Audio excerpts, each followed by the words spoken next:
Shalom, shalom, peuple de Dieu. Que Dieu vous bénisse.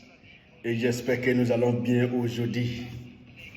Et c'est Pasteur Festus, c'est moi, Pasteur Festus de l'église Ebenezer Fire Arena Ministry, a.k.a. Gofa International. Je tiens à nous parler et un peu prier aujourd'hui. Parce que moi, je sais que nous servons un Dieu que nous aime beaucoup. Nous servons un Dieu vraiment qui nous bénit. Et surtout, nous servons un Dieu de miséricorde. Je vais nous parler d'une personne qui vraiment j'aime sa démarche. J'aime sa foi. Et j'aime son audace. Son audace. C'est une personne, c'est la personne de Jabez. Dans le livre de 1 Corinthiens 4, 9 à 10. La Bible a dit Jabez a été plus considéré, plus honoré que ses frères. Et sa mère lui a donné le nom de Jabez en 10 ans. Ça veut dire parce que il a nous dit la raison pourquoi sa mère lui a donné ce nom-là. Il a dit c'est parce que j'ai eu cet enfant avec douleur. Vous avez vu, non? Donc, Jabez a été né dans la douleur, dans la souffrance. En fait, dans les mauvaises conditions. Il a été né dans un moment où sa maman était confuse. Il souffrit tellement qu'il ne sait pas quoi faire. Et donc, nous avons aujourd'hui, même certains parents ils font ça. Ils donnent le nom d'un enfant selon la situation autour. C'était le cas de Jabez. Je ne sais pas dans quelles conditions tu étais né. Je ne sais pas dans quelles circonstances que tu as été né. Je ne sais pas dans quel environnement que tu as été né. Mais je vais te montrer quelque chose, qu'il y a espoir. Verset 10. Jabez, il s'élevait. Qu'est-ce qu'il a dit? Il a dit, Jabez a invoqué le Dieu d'Israël. La seule personne qui peut nous délivrer, qui peut intervenir dans notre vie avec un résultat, ce que Dieu. Il a dit en disant, il a demandé certaines choses. Je vais te montrer tout à l'heure. Il a dit, si tu me bénis, David dit, il a en train de montrer que c'est Dieu seulement qui bénit. Il n'a pas allé chez quelqu'un pour lui dire, bénis-moi. Il a invoqué Dieu. Certains de nous aujourd'hui, on n'invoque pas Dieu. On fait que regarder les hommes qui vont nous aider. Les secours de l'homme, l'aide de l'homme, c'est limité. Mais quand Dieu t'aide, c'est fini. Il n'y a pas de limitation. Et tu vas plus jamais revenir là où tu étais. Voilà Jabez. Si tu me bénis, dans la vie, nous devons reconnaître qu'il n'y a que Dieu qui peut nous bénir. Nous devons reconnaître ça. C'est ça, c'était le cas de Jabez.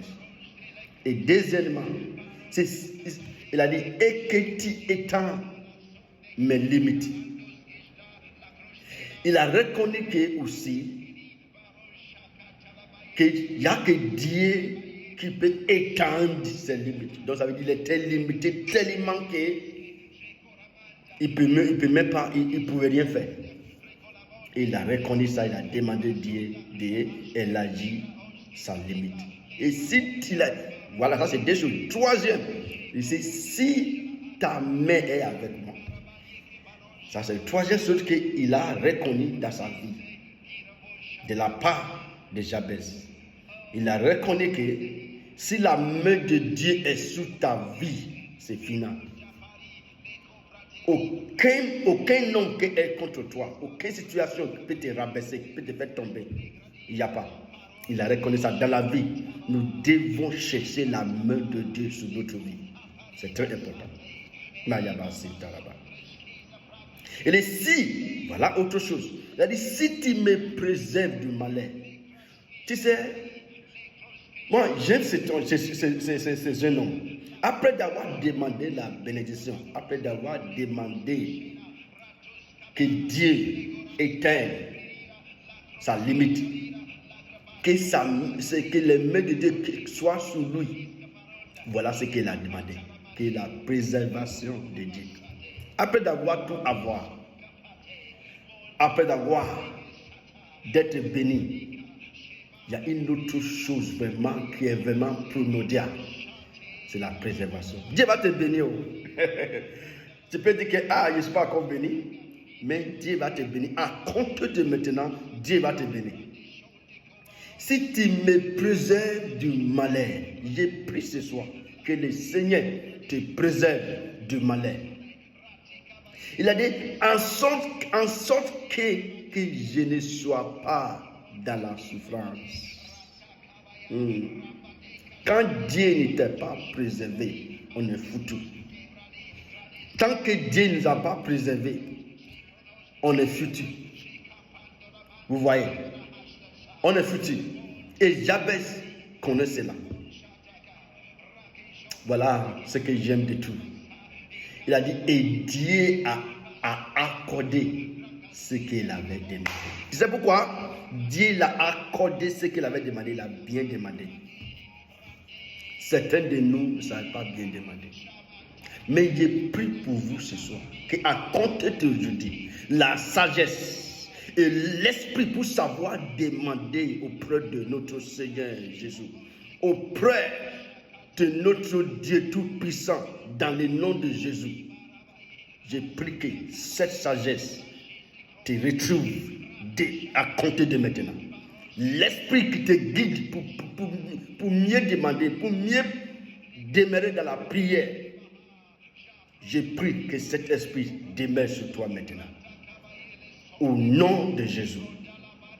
Voilà, pour finir, il a demandé, il a invoqué le nom de Dieu. Et ce soir, j'invoque et je prie et je déclare sur ta vie la bénédiction inattendue, la bénédiction de tous les côtés, la bénédiction qui vient de là où que tu n'as jamais pensé. Et je prie que le Seigneur éteigne ta limite, que toute limite dans votre vie, que ça soit brisé, qu'à compter de maintenant, au nom de Jésus, je brise toutes sortes de limites dans votre vie, toutes sortes de limitations, quelles que soient les limitations que vous vécutez dans votre vie. J'ai pris, Seigneur, j'ai pris, je les brise au nom de Jésus. Et j'ai pris que la main de Dieu soit sur votre vie et que la main de Dieu vous préserve de tous côtés au nom de Jésus. Amen. Et je sais que le Seigneur nous a entendus parce que la Bible a dit après que Jabez, après d'avoir prié, le Seigneur lui a accordé. J'ai pris ce soir que le Seigneur t'accorde tout ce qu'on a pris ce soir au nom de Jésus. Amen. Soyez bénis. Et je vous dis pas au revoir, je vous dis à tout à l'heure. Parce que à tout moment, nous allons continuer à prier ensemble. Amen. Que Dieu vous bénisse. Shalom. Que la main de Dieu soit sur vous. Que la main de Dieu vous bénisse. Et sa face brille sur vous. Et soit glorieuse dans votre vie. Au nom de Jésus. Amen. Shalom.